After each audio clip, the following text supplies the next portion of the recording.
बोले जब तक अपना सुख किसी और के हाथ में था तब तक बड़ी जग हंसाई हुई, क्योंकि सो सुख दुख सम जानिए जो होए पराए हाथ। अभी परसों हम यही बात कह रहे थे ना, ध्रुवदास जी अब अपने मन से कहते हैं कि मैंने तेरा कहा जन्म जन्म किया है, अब तू मेरो कहो कर और जुगल चरण छवि जो ही। ऐसे गोस्वामी जी कह रहे निज बस है ना हंसई हूं, माने कह रहे अब अपने गुरु की कृपा से मैं अपने मन का स्वामी बनूंगा। आज तक अपने मन का दास था और अपने मन का दास होकर क्या कराया, कह रहे सदा ही अपनी जग हंसाई कराई।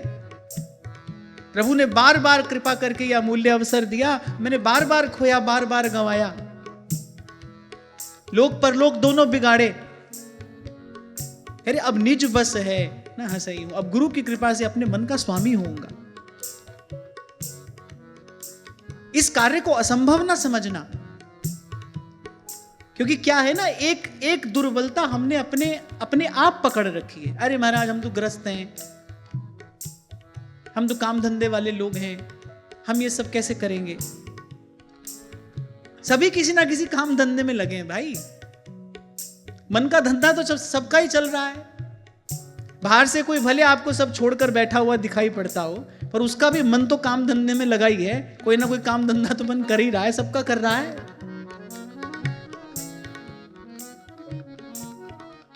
तो इस प्रकार के सब विचारों को अपने मन से दूर करते हुए, मैं जीव हूं, मैं प्रभु का हूं।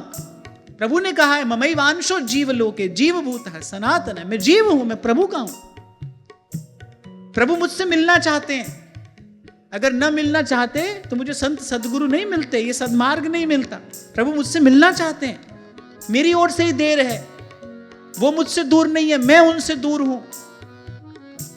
मैं कहता हूं ना आपसे, देरी भी हमारी ओर से है और दूरी भी हमारी ओर से ही है। उनकी ओर से ना देरी है और ना दूरी है। अपने मन के स्वामी बनते हुए, 2 दिन पहले आपको यही तो कह रहा था भाई, आप कहते हो मन था, मन ऐसा था, मन ऐसा कह रहा था, मन ऐसा कर रहा था। अरे आप मन ही थोड़ी हो, मन के साथ साथ बुद्धि भी तो है, विवेक भी तो है, विचार करने की शक्ति भी तो भगवान ने दी है आपको। वो सब कहां गया? उस सबको कैसे भुला दिया आपने? पूरा मन के ही कहे लग गए। अरे मन तो चंचल बालक जैसा है, उसके पास तो कोई बहुत बुद्धि है नहीं विचार करने की। ये काम तो आपको करना है, मन से कराना है, मन को लगाना है,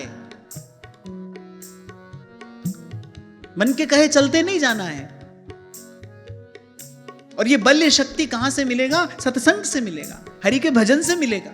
साधन को हरि भजन है, क्या सत्संग सहाय। और धीरज धरना होगा, अवश्य होगा, परिवर्तन अवश्य होगा।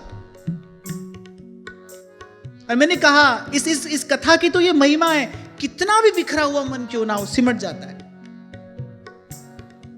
सिमट जाता है। इसलिए सब प्रकार की निराशा दूर करते हुए, इस भाव का दीप जलाते हुए प्रभु मिलना चाहते हैं मुझसे। क्योंकि मुकत भुगत जुगत तेरी सेवा जित तू आप करावे। प्रभु की इच्छा ना हो तो कभी जीव उनका विचार भी नहीं कर सकता, मन भी नहीं जा सकता उस ओर। हमको तो सत्संग मिल रहा है, नित्य मिल रहा है। ऐसे संतों के आश्रय में प्रभु ने हमको बिठाया है। तो सब प्रकार की निराशा अपने मन से दूर करते हुए, अपने आचार्य की कृपा का स्मरण करते हुए, गुरु की कृपा से जो नाम मिला है उस नाम का आश्रय लेते हुए बना लेना है अपने चित्त को खरा सोना। और गोस्वामी जी कह रहे हैं निज बस है ना हंसई। मैं आपसे सदा कहता हूं ना, आपका संकल्प शुभ हो, संकल्प पवित्र हो। सबसे शुभ और पवित्र संकल्प क्या है भाई? प्रभु से मिलना है। इससे सुंदर संकल्प और क्या होगा? आप संकल्प करो भाई प्रभु से मिलना है, अब प्रभु से मिलने के लिए प्रयास करना है। अब लो नसानी अब ना नसई हो।